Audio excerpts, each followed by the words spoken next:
ஆசிரியர் பெருமக்களே, வருங்கால தங்கங்களே, எதிர்கால சிங்கங்களே, உங்கள் அனைவருக்கும் என் முதல் வணக்கத்தை தெரிவித்துக் கொள்கிறேன். ஈக்கள் சுவைத்திடும் கனியே, பூவில் படர்ந்த படித்தொழியே, திருட்டை வைத்திடும் பேரழியே, என் அன்னை தமிழே, கட்டி கருவே, உண்மையும் அவையோரையும் நான் வணங்கி நல்ல கருத்துக்களை இணங்கி நான் பேசப் போகிறேன். என் தலைக்கு இறங்கி இடம் காட்டும் நிறம், குணம் சொல்லும் உடை, தைரியம் அறிவிக்கும் உடை, தோளில் துண்டு, பேச்சில் நண்பு, நடத்தையில் கண்டு, வாழ்க்கையில் எளிமை, அனைத்திலும் பொறுமை, பெரியோர்களின் பணிவு, அரசியலில் துணிவு, உலகம் போற்றும் மகாராசர், அவரே எங்கள் காமராசர், கர்ம வீரர், பெருந்தலைவர், படிக்காத மேதை, ஏழை பங்காளர் என்றெல்லாம் புகழ்படும் காமராசரை பற்றி தான் நான் பேச வந்துள்ளேன்.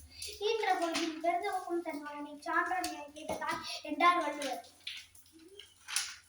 குரலுக்கேற்ற காமராஜர் விருதுநகரில் 1903 ஜூலை திங்கள் 15ஆம் நாள் குமாரசாமி சிவகாமியம்மாளுக்கு மகனாக பிறந்தார்.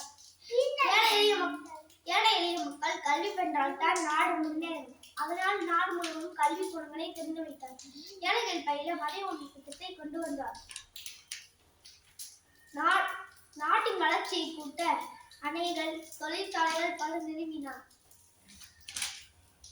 காமராஜர் மறைந்தவுடன் அவர் வசித்துக்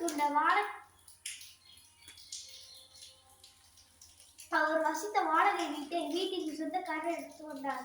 அவருடைய காரை காங்கிரஸ் எடுத்துக் கொண்டது. அவருடைய உடலை அக்னி எடுத்துக்கொண்டது. ஆனால் அவருடைய பெயரை மட்டும் வரலாறு எடுத்துக்கொண்டது. போற்றி உங்களை புகழ்கின்றோம், அதனால் நின்றும் அழைக்கின்றோம். கோடிகள் சேர்க்கும் மனிதர்களே, கொஞ்சம் விவசாயம் பாருங்கள். வறுமையில் அவர்தான் வாழ்ந்தாரே, மக்கள் வளர்ச்சியை மட்டும் நினைத்தாரே. உலகம் உள்ள நாள் வரைக்கும் பெருந்தலைவர் புகழே நிலைநிற்கும். பேச வாய்ப்பளித்து பேச விட்டு அமைதி காத்த உங்கள் அனைவரையும் சிரம் தாழ்ந்து வணங்குவதே நல்ல பழக்கம். அதுவே என் வணக்கம்.